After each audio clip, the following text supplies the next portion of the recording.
All right, I will say good morning. Begin by thanking our sponsors, our Talmud Torah sponsors, for the month of Iyar, Yona Shushie Ehrenfeld, for dedicating the Shurim and Trushos this month, L'zecher nishmas Yona's grandfather Yosef ben Shmuel Aron, Marc Karstaedt, for dedicating the Shurim this month in memory of his mother, Chana Bat Shraggai. Our week of learning sponsors, Leah Sol, in memory of her mother, Marguerite Streit, in commemoration of her 9th yard site. And our Daf Yomi sponsors for today, the Plunka family, in commemoration of the yard site, incredible, of Shmuel Hanavi. The yard site is today Shmuel ben Elkanah. The Buchwalter family, in memory of Yudah Buchwalter, Yaakov Yehuda ben Usher Zeleg Halevi, who died and was buried in the Lodz ghetto on the 28th of Iyar 5702, 1942. And Michael and Rachel Cherniansky, in commemoration of the yard site of Michael's mother, Jeanette Cherniansky, Shendel Bas Mordechai, Allah Shalom Zichron Levracha. We hope that in the merit of our Talmud Torah, all of the Neshamas will have an Aliyah, the families in Chama. We thank all of our sponsors. And of course, we dedicate our learning today in the Zechus of Yom Yerushalayim, Baruch Hashem, celebrating the incredible contemporary miracle for our people of the regaining of the city of Yerushalayim, and an incredible Zechus that we have. Sometimes, especially, you look in the news today and you see the clashes that are going on in East Yerushalayim, and sometimes the clashes and the politics overshadow the gift and the fact that we are blessed with the eternal capital of the Jewish people, of Yerushalayim, Yer HaKodesh, and Halavayim, Yirtz Hashem will have greater ease in getting there, hopefully in the weeks and the months to come. But understand, we live in incredible times. For so many generations, when the Jew davened Yerushalayim, Ircha Berachamim Tashuv, Jew davened to go back to Yerushalayim, it was an aspirational yearning. Maybe one day. Maybe one day. And today, Baruch Hashem, when we go to Yerushalayim, so again, our greatest challenge is to figure out which hotel we should stay at. Right? Where should I go? Who has the best breakfast? Who has, the best deals? And what a great schus we have to live in these times. And we have to, so as I always say, however you celebrate Yom Yerushalayim, the truth is every day a Jew has to thank HaKadosh Baruch Hu, that when we say that tefillah of Yerushalayim Ircha Barachim Tashuv, it's no longer aspirational pining. It's real for us. It's real for us. And we hope that in the schus of giving thanks to HaKadosh Baruch Hu for this great miracle, on this great day, that in Yirtz Hashem, Yerushalayim should be restored to its full glory, Eretz Yisrael to its full glory, with the coming of Mashiach Mehira B'Yameinu. Amen. And I want to say with that, let us begin. We have a beautiful daf ahead of us today. Today's daf is Chof Tes 29, and we are picking up in Yirtz Hashem on 28b, Chof Ches Amud Beis. We left off at the two dots. The two dots on the bottom. So we'll say, remember again, 5 lines after the line. So we'll say, remember again, Reb Masya ben Shmuel had a longer version of the exchange between the Kohen on the roof and the Kohen on the ground, right? You had a whole machlokes, exactly what the speaking parts were. But again, that's not important for us for today. What's important for us today to remember is as follows, that in the beginning, apparently the exchange was very simple. A guy went up to the roof, and one word was Barakai, right? Barakai, that's it, it's morning. Then they had this whole dialogue, Barakai, okay, it's morning, here, Mizrach Ad Chevron, is it until Chevron? So the Gemara says, why did they need this entire exchange? Because one time it happened that they got confused. And they confused the moonlight with sunlight. They thought ultimately, again, the day had already dawned. They offered up the tamid, and they realized they'd offered up the tamid too early. And therefore, as a result, had to take the tamid out to the Beis HaShchita, had to take the tamid out to be, they slaughtered it erroneously, therefore it had to be burned. And again, as a result, going forward, they went ahead and they instituted this more intense dialogue, this dawn verification process. To which the Gemara says, simple question: do people really confuse sunlight, or I should say moonlight, with sunlight? So the Gemara says, we learn Rabbi Omer, Eino domet timor shalavana litimor shalchama. Literally, again, a ray of moonlight or a shaft of sunlight, does not get confused with a ray or a shaft of sunlight. Why? So moonlight, apparently, again, on both sides, the beam remains constant, right? It remains ola kimakil, right? It's straight like a staff. Timur shalchama maftzil lekan lekan. Sunlight is often diffused in multiple different directions. So to which the Gemara says, it was a cloudy day. was a cloudy day. So as a result, the moonlight was diffused as well, and that's why the multiple rays made it look like sunlight.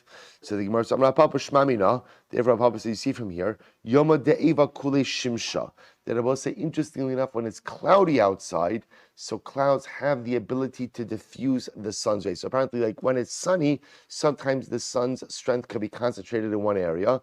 When it's cloudy, the sunlight is diffused, and wherever the sunlight is able to get through is a powerful beam. So the Gemara says, okay, that's interesting, but what does it really matter? To which the Gemara says, l'shatuche oros, that to go ahead and spread out hides to dry.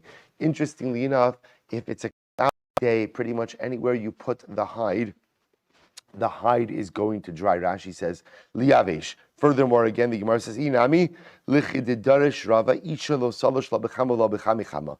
Shabbos said, this is very interesting. If you take a look, the Rashi points out, we had this in Pesachim, that a woman should not go ahead and knead dough outdoors on Pesach out of a concern that the heat of the sun may accelerate the chimutz process. Well, if it's a cloudy day, she really should not go ahead and knead outside at all, right? She should not knead outside at all because, again, anywhere where the sun manages to poke through the clouds, the sunlight will be intense and can intensify or accelerate the chimutz process. Good.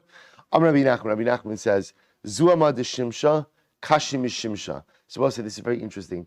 Rashi says over here, Zuama de Shimsha, Osa Chom Shom Unan.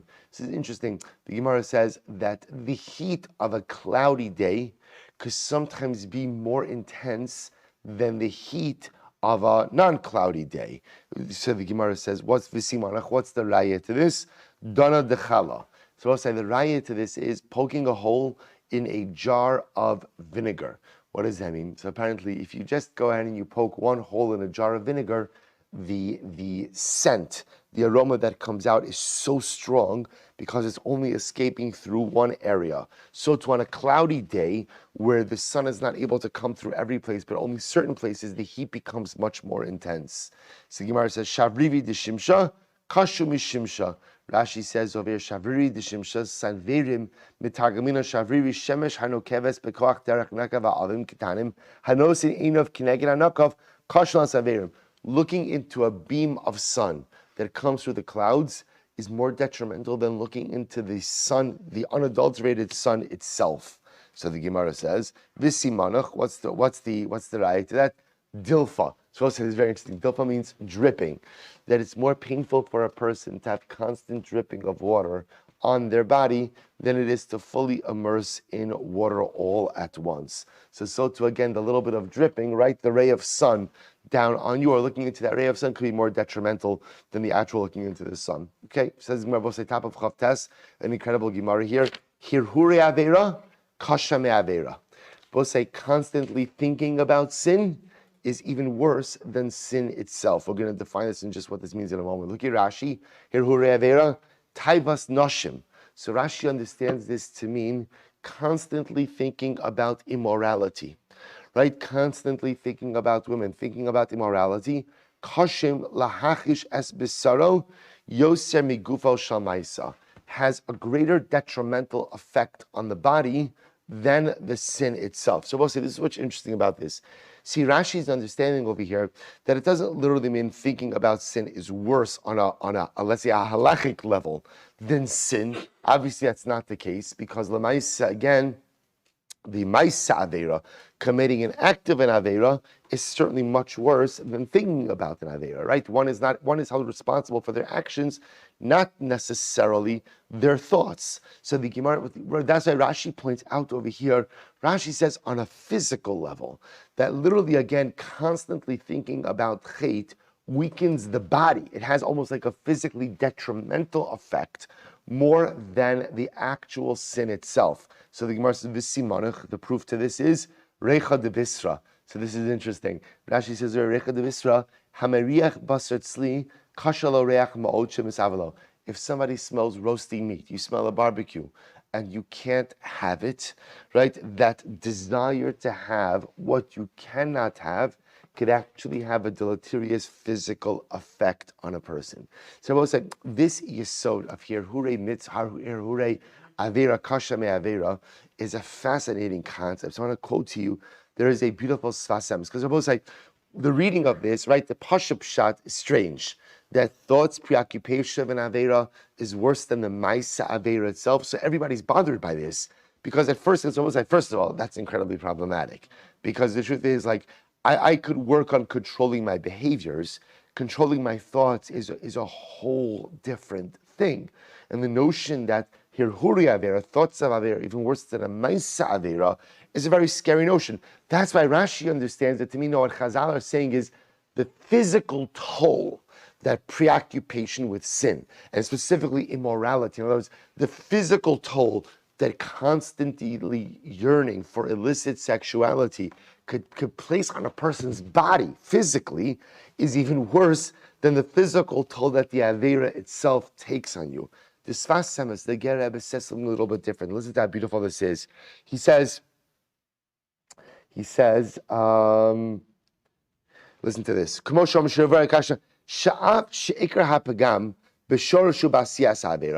Obviously, from a liability perspective, the commission of the actual physical avera is much worse than the avera itself.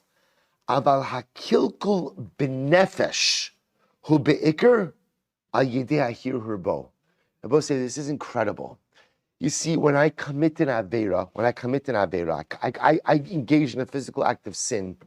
What I'm doing is I am negatively impacting the guf, because the guf has sinned. So I'm negatively impacting the guf. When I constantly think about chet, hirhur avera, says the Sasam, this is incredible, I'm actually impacting the neshama. So do you hear what's happening over here? Because think about this. Thought is the greatest koch we have. Thought is related to our ruchnius. Because the ability to think, cognition, the ability to process is part of our higher spiritual order. So when I am constantly preoccupied with hirhur chet, the Sfas Emes says, to a certain degree, that's actually more damaging to the neshama than physical chet itself. People say it's an incredible yisod. No, again, I want to be clear. From a liability perspective, of course, it's physical chet for which I have liability. You want to speak about an onesh perspective, punishment perspective, that's only if you commit the sin. The Baruch Hu doesn't hold me responsible, so to speak, for my thoughts. But lamaisa, when you want to talk about what takes a toll, and we know this, what really takes a toll on me, hirhur avera kasha me avera. When I sin, I know what I've done. I've done a negative physical act. I've impacted the guf. But when my thoughts are constantly preoccupied by illicit, inappropriate things, says the Sfas Emes, that's when I damage my neshama. That's what has the impact on my neshama. Both say incredible. But I want to tell you the converse is true also. Listen to this idea. The Rambam, beginning of Hilchos Teshuva, the Rambam says, Kishiyasa Teshuva, chayiv lehizvados. Parak Aleph, Halacha Aleph. When a person will do tshuva, he is chayiv to do vidui. Sort of gifter, zecher tzadik livracha. Rabbi Soloveitchik has the same idea. Says what do you mean kishiyasa tshuva? When a person will do tshuva, chayiv lehizvados. Just say chayiv lehizvados. What do you mean kishiyasa tshuva? When a person will do tshuva. And Rav Gifter says so beautifully that there is a state of tshuva before vidui. And what's the state of tshuva before confession, before vidui? What he calls hirhure tshuva, thoughts of tshuva. We know this. That's the moment in my mind where I say to myself, things have to change. I don't even know what the change is. I don't know what the change is going to be, how it's going to manifest itself, what I'm going to do, where I'm going to go, but I just know that things have to change. And in that moment, Rabbi, where I have that level of cognition that things have to change, that's called hirhure tshuva, thoughts of tshuva. That is already the beginning of the tshuva process. But I haven't done anything. I haven't changed anything. I didn't even clap. I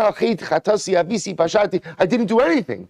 It doesn't matter. The same way that hirhure avera kasha me avera, because when I'm constantly mentally preoccupied with sin, with desires, I'm damaging my neshama. Because hirhur, that thought, is part of my higher order of my ruchnius. The positive is true as well. When I flip that cognitive switch and I decide I want to be better, I want to be different, even though I haven't done anything with that, that already lifts me up. Incredible. So the Gemara goes weiter. Shili de kaita kasha mikaita. So the Gemara says, literally the end of the summer, right? The end of the summer, end of the Shili Dikaita. Rashi says, Elo, the end of the summer is more intense than the beginning of the summer. The heat is more intense. V'simanach, and the raya is tanura shagira, an oven that's been heated. In other words, Rabbi say that the heat that occurs at the end of the summer is building on a few months of prior heat. So that heat is felt more intensely, just like an oven that's been fired up for a while, and then you kindle another fire in it. That subsequent fire generates even greater heat because it's coming on the heels of the previous heat. Good. So the Gemara says, Ashisa desisva kasha midekaita. Winter fever is more intense than a summer fever.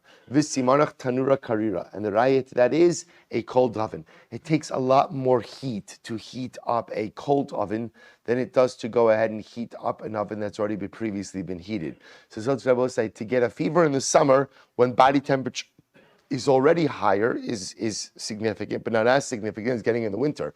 So to run a fever in the winter when body temperature is generally lower means it's a more intense fever. Good. So the Gemara says, this is great. I will say, good. Migmar, this is incredible. Migmar ba'tikta kasha mecharata. I will say, listen to this. It is more difficult to go ahead and relearn something that you have forgotten than to go ahead and learn something new. We'll say, take a look at Rashi for just a moment. This is incredible. Migmar ba'tikta kasha mecharata mishalamad v'siach daito shachach, somebody who learned something but then forgot what he learned. Kasha lachzer v'limod masha shachach yoser mimasha lo lamad. We'll say, sometimes in life it is easier to learn something new than it is to go ahead and relearn something that you have forgotten. The Gemara says, what's the raya to that? V'simanach tina bar tina. Both say, this is incredible. Literally cement made from cement. So we'll say, if you go ahead and you take a wall that was made of cement, and you go ahead, or you take something made of cement, and then you grind down the cement and try to make a new batch of cement, it's much harder to go ahead and remake cement from old cement than it is to just what? Make new cement. And I will say, this is an incredible metaphor, not just in knowledge, but in life. Often there is this incredible kind of like dialectic. They will say, sometimes in life, I have to go ahead and take what I have built, on a personal level, and kind of reconstruct it, right? It just needs to be tweaked. And sometimes in life, I have to totally deconstruct that which I have built. We spoke about this on Shabbos, and I have to reconstruct something new. Because that which has been built is too difficult to forge into something new. I just need to create something new for myself. Because sometimes relearning that which you have forgotten is even more difficult than learning something new. Sometimes taking the you of old and remaking it into something new is more difficult than just starting all over again, as scary and as difficult as starting all over again is. This is the great challenge we have in life. When do I have to tweak myself versus when do I really have to start all over in building the self? An incredible yisod. My time is Rebbe. So we'll say back to the Gemara. So Rabbi Yavo says, what is Rebbe's logic? Where does Rebbe come from? Rashi says, the Amar Temer Shacham Mefatzeh. So we'll say, where does Rebbe get this idea that sunlight, that beams of sunlight disperse? So we see this often. What do you mean, where does Rebbe get this? So you're talking about observable phenomenon. So we'll say, so remember again, for the Jew, everything comes from Torah, one way or another. Even the things that are naturally observable in the world. The way I know it to be true is because it comes from Torah. Our truth, Rabbi say, comes from Torah. Our truth does not come from what we see. Our truth does not come from what we think, because what you see, people can see things differently. What you think one way, I think a different way. Our truth, the truths in life, ultimately emanate from Torah. So how does Rebbe know that halacha l'maisa, the timur shachama, the sunbeam, goes down and dissipates? Because the pasuk says lamatzech, for the conductor, al ayeles hashachar. I will say ayeles is a hind, a female deer, right? A hind. So the Gemara says al ayeles hashachar. Ma ayela zu karna maftilas lakan lakan. The ayala, the hind, her horns go ahead and literally maftilos lakan lakan. They wind out to different directions. Av shachar zeh maftia lakan ulakan. So too again, the shachar, the morning sunbeams, go ahead and move from one direction to another. They spread out as well. Amar Rabbi Zera, Lama Nimshala Esther La'ayala. So we'll say, interestingly enough, there's a Masorah that Lam Natsech Al Ayelas HaShachar was written by David HaMelech B'Nevuah to refer to Esther HaMalka. Medrash actually relates that this was the capital that Esther said when she went into Achashverosh uninvited, right? And she says to Mordechai, "Kasher avarati, if I lose my life, I lose my life." Because we'll say this is the capital in which David HaMelech says, Keli lama azavtani. Hashem, why did you leave me? So the Medrash, very moving Medrash, has Esther HaMalka reciting this capital as she's walking in. So why was Esther referred to Ayelas HaShachar? Lomar, ma Ayala rach matzar, v'chaviva al baila. So the Ayala has a narrow womb and is always desired by her husband, Kol Shah, or her mate. Kol Shah v'Shah Kishar Rishona. Af Esther haiseh chaviva lachashverosh Kol Shah v'Shah Kishar Rishona. Then I will say one of the miracles that occurred is that although Achashverosh had a harem filled with women, the woman he desired more than anyone was Esther HaMalka. Amar Rabbi Yassi, Lama Nimshala Esther l'Shachar. Why was Esther compared to the morning?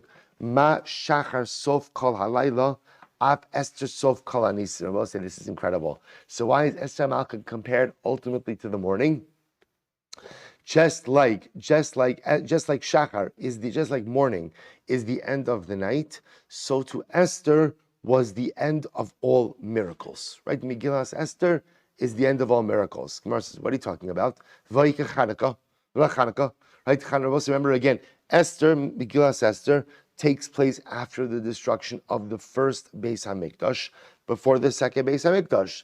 Then they rebuild the second Beis HaMikdash. Then the Chanukah story happens towards the middle of the second Beis HaMikdash. So what are you talking about?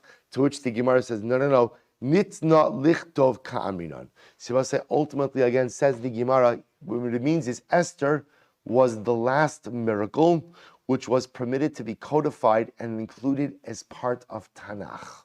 Right? The story of Esther is the last miracle to be codified and included in Tanakh. It's true, it's not the last miracle. There was still Chanukah, but I will say Chanukah was not included ultimately as part of Tanakh.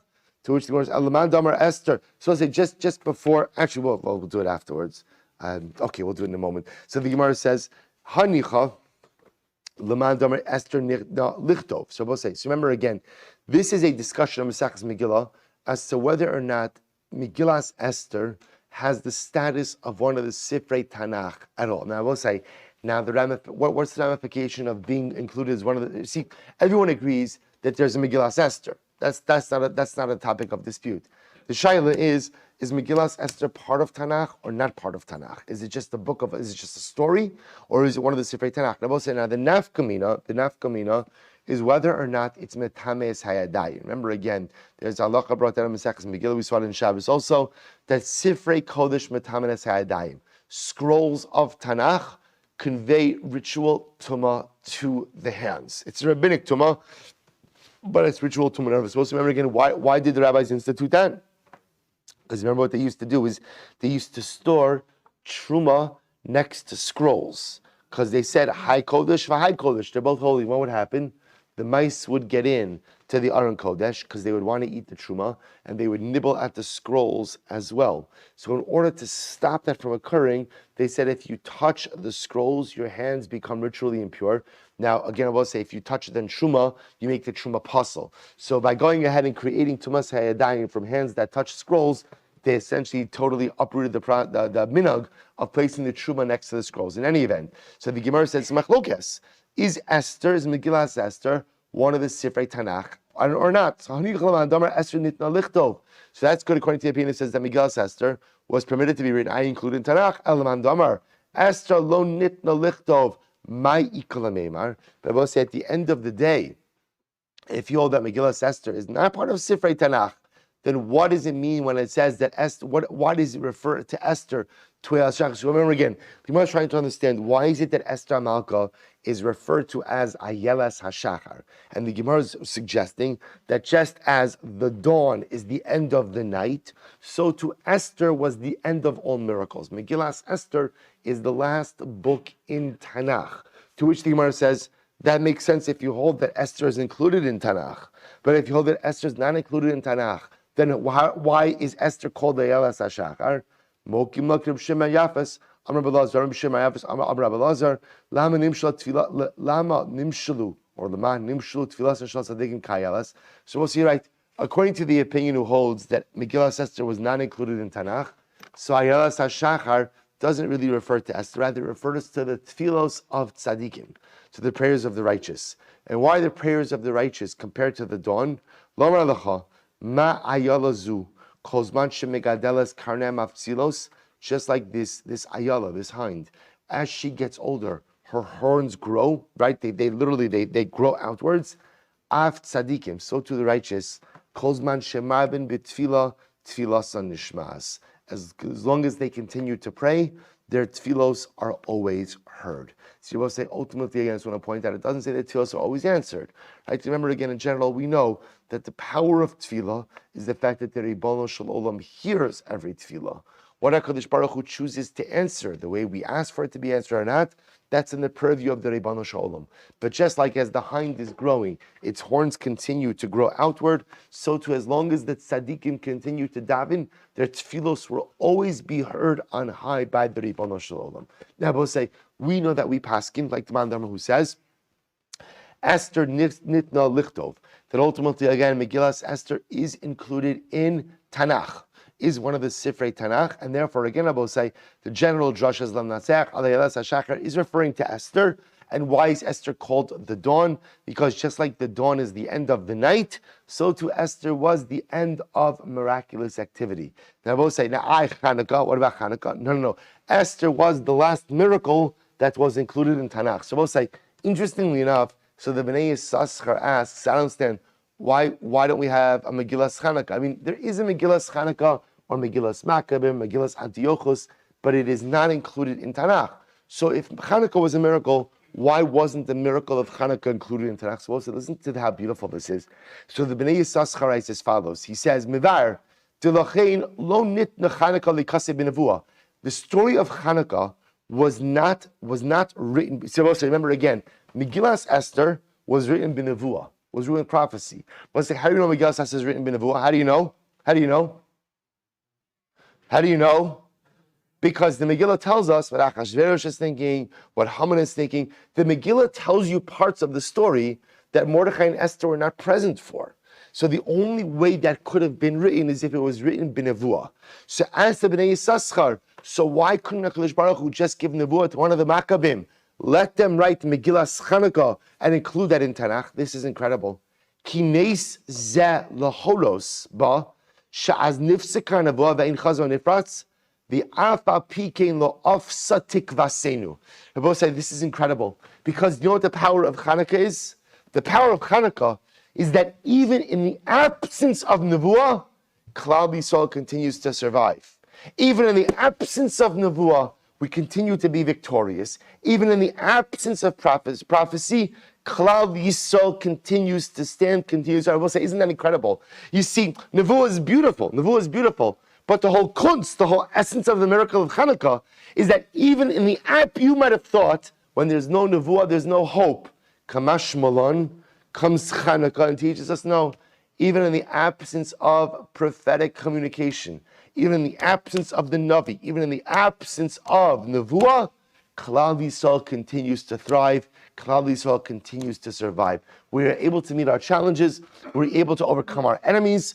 Ultimately, again, even in the absence of nevuah, says the Bnei Yissaschar, that's the essence. V'adarabah, i.e., they are haTorah, zocher or hagonas, and some eres Chanukah, shema li'seira. So we'll say, ultimately, again, it's through our dedication to HaKadosh Baruch Hu, through our dedication to Torah, through the purification of the external and internal mikdash, that Klal Yisrael enjoys its incredible nitzchias. So Purim is, in fact, the last Sefer Tanakh to be included with some element of prophecy associated with it.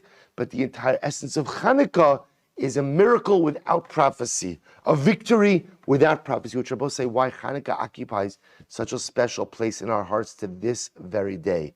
Because the Chanukah story is our story. It's the story of victory without prophecy. It's the story of the last 2,000 years. It's the ability for Am Yisrael to remain standing, even without so many of the accessories and accoutrements that made us so powerful for all those generations. Even in the absence of a Beis HaMikdash, even in the absence of a Navi, even in the absence of Nevuah, Netzach Yisrael lo yishaker. Incredible. The Gemara goes weiter. Shachtu as Tamid. So as I remember again, the Gemara tells a story where they went ahead and they shechted the Tamid before daybreak, and as a result, they had to go ahead and take it out to the Beis HaSreifa. So the Gemara says, Emes, when did this story occur? So you'll say, the Mishnah is a little bit confusing because the beginning of the Mishnah seems to indicate to us that we're talking about Yom Kippur. And certainly the end of the Mishnah is talking about Yom Kippur because the end of the Mishnah talks about us taking the Kohen Gadol to the mikvah. So what's going on? So when did this story about shechting the Tamid at the wrong time occur? Seimas. Say if you want to say that it's during the rest of the year, lo sagid lav kohen gadol. So we'll say, so then remember, the way the Mishnah reads is right after this story of the Tamid shechted by night, they took the kohen gadol down to the mikvah. Well, if it's just a regular day, why are you starting the day with taking the kohen gadol down to the mikvah? El b'yom kippurim. Rather, it must have happened on Yom Kippur. But if it's Yom Kippur, ma'ar halavana mi'iga. So we'll say, here's what's interesting. Generally, to have moonlight that is so strong, goes ahead and doesn't take place at the beginning of the month. Remember again, Yom Kippur is the 10th of the month. The moonlight would not be that strong on the 10th of the month so as to confuse it with sunlight. So it can't really be happening on Yom Kippur as well. To which the Gemara says, Ella Yom Kippurim ma'ar mi'ika. What does it mean to say? Yom Kippurim ki amar barak barakai. Horidu kohen gadol lebeis hatvila. Rather, the Gemara says, you're right, this story didn't happen on Yom Kippur. This story of the Tamid shechted at night didn't happen. It happened at a different time. So the first part of the Mishnah and the last part of the Mishnah are linked. The story in the middle has nothing to do with Yom Kippur. So the way you have to read the Mishnah is like this. On Yom Kippur, after the guy who was on the rooftop would say Barakai, it's dawn, they would take the Kohen Gadol down to the mikvah. Tani Avod Rabbi Avin, Lozu Bilvat Amru Ela Af Malika Saof Ukmitzas Mincha Balayla. Supposed to say for again, I just want to point out what the Gemara is saying over here is the Mishnah really is comprised of three parts, right? Parts 1 and 3 are connected. Part 2 is really its own separate story, right? So part 1 is the dawn of Yom Kippur would start out by the individual on the rooftop saying Barakai, right? It's dawn. Once that happened, skip to part 3 of the Mishnah, where we take the Kohen Gadol down to the mikvah. Part 2, the middle part of the Mishnah, which contains a story where they went ahead and erroneously shechted the Tamid a little bit too early. That's a separate story. That really has nothing to do with Yom Kippur, separate story. Okay, so I'll say now the Gemara is going back and saying, by the way, this episode with an illegal shechita of the Tamid during the nighttime, causing the Tamid to go ahead and be taken out to the Beis HaSreifa, could happen also with Melika Sa'of. Right? So we'll say Melika Sa'of, remember again, Karban Oath doesn't get shechita, instead it gets this interesting process where the Kohen goes in with his thumbnail, goes through the back of the neck of the bird, essentially severs its spinal cord, its vertebrae, and then goes in and flips off its head. Ukmitzas mincha. So what's a kmitzas mincha? Means Karban mincha. All the Kohen would take to be offered up also was what? 3 middle fingers worth of fine flour. That would be offered up on the Mizbeach. The rest is shirayim and consumed. So I'll say, what happens if you did malika or you did kmitza by night? Tisarif. Halacha l'maisa, you have to burn the oath and you have to burn the kmitza. So bishlama ola sa'of ma'ida hava hava. So we'll say, I understand if you go ahead and you did malika at night, you have to burn the oath. We'll say, why? Because what you did is irreversible. Ma'ida hava hava. Ella komets. But I will say, if halacha l'maisa, you took the komets illegally at night, I don't understand. I could fix that. Nahadra v'nikmitza b'yamama. Put it back. Put it back. So I'll say, remember when you do kmitza, you have like a bowl of flour. So you take the kmitza. You normally put the kmitza in a kli sharis, in a service utensil. Now it turns out you did it by night. No problem. Just put the kmitza back with the rest of the flour and just try it again by day. To which the Gemara says, "Hutani la v'hu amar la." So he asked and answered, "B'kli sharis mekachna filu shelo bizmano." Because I will say, here's the issue: once you place the kamitza in a kli sharis, in a service utensil, A service utensil consecrates or sanctifies the kmitza, even if you're putting the kmitza in there at the wrong time. So we'll say that's the power of a klisharis. A klisharis sanctifies. And once the kmitza has been sanctified, halacha l'maisa what? You can't put it back. There is no going back once it's been consecrated inside of a klisharis. Look at Rashi. Klisharis mekachin shelo bizmano. V'akometz ta'on matan bekli. V'kevan shekidesh hakometz bekli. L'shen kometz eno chozer lios tevel kemincha shelo nikmitza. V'alkarchem me'achar shezek kari kometz enach havishirayim. So essentially what the Gemara is suggesting is, once you put it into a klisharis, even though you put it in at night, it's sanctified. Because apparently a klisharis has the ability to sanctify the kometz even at the wrong time. Even at the wrong time. The Gemara says, Meisvei, is that true? Zaklal, kol hakarev bayom kadosh bayom. Anything that is offered by day can be or sanctified by day. V'chol hakarev balayla, kadosh balayla. Anything consecrated at night can be consecrated at night. V'chol hakarev bo, bein bayom, bein balayla. Kadosh bein bayom bein balayla, and anything which can be consecrated by day or by night can be consecrated by day or by night. Which I will say tells you what. So therefore, again, a carbon mincha, which can only be offered up by day, right? Should only be sanctified, consecrated when? By day. And therefore, if you went ahead and you put the kamitz into a klisharis, that shouldn't consecrate it. Raises the kasha, to which the Gemara says, "Chatani mihas kalakariv bayom kadosh bayom bayom in balayla lo." So Dilma eno kadosh li karev aval kadosh li pasel. Oh, they will say maybe what it means is like this. Under normal circumstances, anything offered by day could only be consecrated by day to offer it up. But it could very well be that an item offered by day can be consecrated even by night to make it possible. In other words, I will say it's possible that inachinami, a kreba mincha, could only be consecrated by day. And therefore, the only way to go ahead and offer up that kamitza is to put it in a klisharis by day. But halacha l'maisa, if you put a kamitza in a klisharis at night, although you can't offer up that kamitza, it becomes consecrated enough that what? That it becomes possible. That essentially you've created an irreversible process. So I will say, what it's saying is, a klisharis essentially has two levels of sanctification. There's a sanctification level that allows you to offer up the carbon. That can only occur by day. But there's a sanctification process that makes it sanctified enough that it's an irreversible process, which means I can't take the kamitza back out and put that back in with everything else. That could happen even by night. So Master Rabbi Zera says, raises a kasha. This is a very interesting case. Sider es halachem es avazichin achar Shabbos. I will say now, under normal circumstances, so remember again, when do you put the lechem haponim on the shulchan? You put the lechem haponim on by day, on Shabbos day.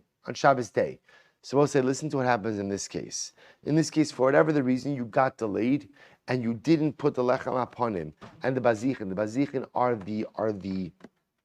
are the spoons of frankincense. You didn't put them on until Sunday. Okay, so now watch this. Sidra as halachem v'sabazichin achar Shabbos, v'hiktar as habazichin b'Shabbos. And I will say, what happened? You went ahead and you offered up the frankincense on the following Shabbos. So what's the halacha? I will say, psula. Ultimately, again, it doesn't work, right? It's possible. Now, why is it possible? I will say, because you're lacking these. Normally, again, remember, the way it works is the lechem hapanim and the bazichin have to be on the shulchan from Shabbos to Shabbos. Here you put it on Sunday, so therefore, again, by definition, it's lacking the requisite time. It wasn't on from Shabbos to Shabbos. So let's say, again, if you put it on Sunday and you offer up the bazichin, you put the bazichin on the mizbeach, that's Shabbos, it's possible. It's an invalid offering because you're missing time. To which the Gemara says, Kate said Yaseh, so what should you do? Kate Yaseh, Yanichenu l'Shabbos haba. Both said, this is very interesting. What should you do? Leave it on an additional week. We saw this already in Shkalim, by the way. Leave it on an additional week. Why? Shafilu amda ala shulchan yomim rabim ein bekach klomar. I will say this is incredible. Apparently, for the bazichin and the lechem hapanim, the minimum amount of time they have to be on the shulchan is from one Shabbos to the next. But technically speaking, if you left it on longer, it's very interesting. If you left it on longer, that does not invalidate the lechem or the bazichin. So this is fascinating. If you went ahead and for some reason you missed Shabbos and you didn't put the lechem on the bazichin on the shulchan until Sunday, what should you do, Rabbi? Say, what should you do? Leave it on what? An additional week. So Rabbi say, and therefore what? And then essentially offer up the bazichin on the second Shabbos. Now at that point in time, the lechem and the bazichin have been on the shulchan almost how long? Almost 2 weeks. But at least now they've gotten the requisite 7 days. So the Gemara says, but I don't understand why. Va'amai tikdosh v'tif. So I will say, but 1 second. Let's bring this all together now. You just told me that if you put a kamitza of mincha in a klishares at night, what does that do? We'll say, what does that do? What we said before, what does that do? It makes it possible. Now remember again, putting the mincha in the klishares at night does not allow the mincha to be offered up, but it makes it kaddish enough that it can't be returned to the rest of the flour, and it essentially makes it possible it can't be offered up. So let me get this straight. So you're telling me now, I made a mistake. I put the lechem apalim and the bazichin on the shulchan on Sunday. I shouldn't have done that, right? I should have gone to Shabbos. So I can't offer it up that Shabbos because it hasn't been on the shulchan long enough. I'm going to leave it on an additional week and offer it up the following Shabbos. But I don't understand. On that second Shabbos night, Rabbi, why doesn't the presence of the shulchan, really we're not talking about the lechem, why doesn't the presence of the bazichin on the shulchan effectively become pasul? Why doesn't it invalidate the bazichin the same way that putting the kamitza in the klishares at night rendered the kamitza pasul to be offered? Why doesn't the presence of the bazichin on that last Shabbos night render it pasul as well? Amarava, man de kamosif, shapir kamosif. It's a good kasha. Vavud Rabbi Abin Nami Masnise Kamar Bekasav here go Bosai. I'm sorry, did I skip? I'm sorry, did I skip? Good. I'm Rabbi. I'm sorry. Man de kamosif, shapir kamosif. Vavud Rabbi Abin Nami Masnise Kamar Bekasavar. Laila in muchusar zman, yom muchusar zman. So listen to this. Here's the fundamental difference. Here's the difference. Laila is not mechosar zman, but Yom is mechosar. Both said this is very interesting. The night before. Okay, here we go. See, I will say there's a concept mechosar zman. Mechosar zman means as follows: that a carbon, right? Every single carbon has a particular time that it has to be offered up on, and if that carbon is lacking the requisite time, that's called mechosar zman. See, I will say when you go ahead and you put the lechem on the shulchan on Sunday, that lechem is mechusar zman. You're lacking the requisite time. When you go ahead and you put a kamitza inside of a klishares at night, interestingly enough, as much as it can't be offered up, that's not mechusar zman. The Rebbe say, it's interesting. Why is it not mechusar zman? Why not? Because nighttime is the beginning of the day. So technically speaking, I'm in the calendrical correct ballpark. I just can't offer up the carbon at that time. But you hear the difference? See, when you put the bazichin on the shulchan on Sunday, that's mechosar zman. Because the bazichin should have been put on the shulchan when? On Shabbos. So I am lacking the requisite time. But when you put the kamitza inside the klisharis at night, it's not an issue of mechosar zman. I'm in the right time. I'm just in the wrong time frame. So calendarically, I'm correct, just in the wrong part of that particular day. Therefore, the Gemara says, so kasavra laila in mechosar zman, yom mechosar zman. Well, first we'll just read one more line. Kimati beishimshi tikdosh v'tifsal. If that's the case, I will say that by the bazichin, when you come to the second Shabbos night, shouldn't the bazichin then ultimately again become kaddish and ultimately then become pasul? Amravina shekidim v'silko. We'll say, what do you do on the second Shabbos night? You remove the bazichin on Shabbos night and you put them back on Shabbos morning. So Gemara says, you don't have to do that. Why? So we'll say, here's the difference. When you put the bazichin on the shulchan on Sunday, we'll say, what's the halachic impact of putting bazichin on the shulchan on Sunday? To which the Gemara essentially says, it's like a monkey put it on there. In other words, it's like nothing. The act of putting bazichin on the shulchan on Sunday is a halachically irrelevant act. The only time the act becomes relevant is when Rabbosai is on the next Shabbos. And then halacha l'maisa, once it happens the next Shabbos, then what? Then you leave it on for another full week, and then it becomes impactful for the week after. So Rabbosai, it's just the time to say it because with this we have to stop. So halacha l'maisa, the Gemara says, all the Gemara is pointing out, remember just how we got into this topic. We spoke about a tamid that was shechted by night. And what's the tamid that's shechted by night? What's the impact of that? It's possible. You have to take it out to Beis HaSreifa. All the Gemara says about that, it's not just tamid. We'll say, what happens if you put kamitza in a kli shares at night? What happens? It's puzzle. Why can't you just put it back into the rest of the bowl with the rest of the flour? Why not? Because we'll say what it turns out of this halacha l'maisa, the kli shares ultimately again is mekadesh it. But it's mekadesh it ultimately not enough to offer it because it happened that night. But it's mekadesh it enough to go ahead and make it puzzle. Contrast that with the act of putting the bazichin on the shulchan. If you put the bazichin on the shulchan on Sunday, what's the halachic impact of that act? 0. What do you have to do? You have to leave it on through Shabbos. Once Shabbos comes, then it's killed, the bazichin were put on. You leave it on to the next Shabbos, and then it can be offered up. That's Shabbos. We'll stop over here. We'll continue to do that tomorrow.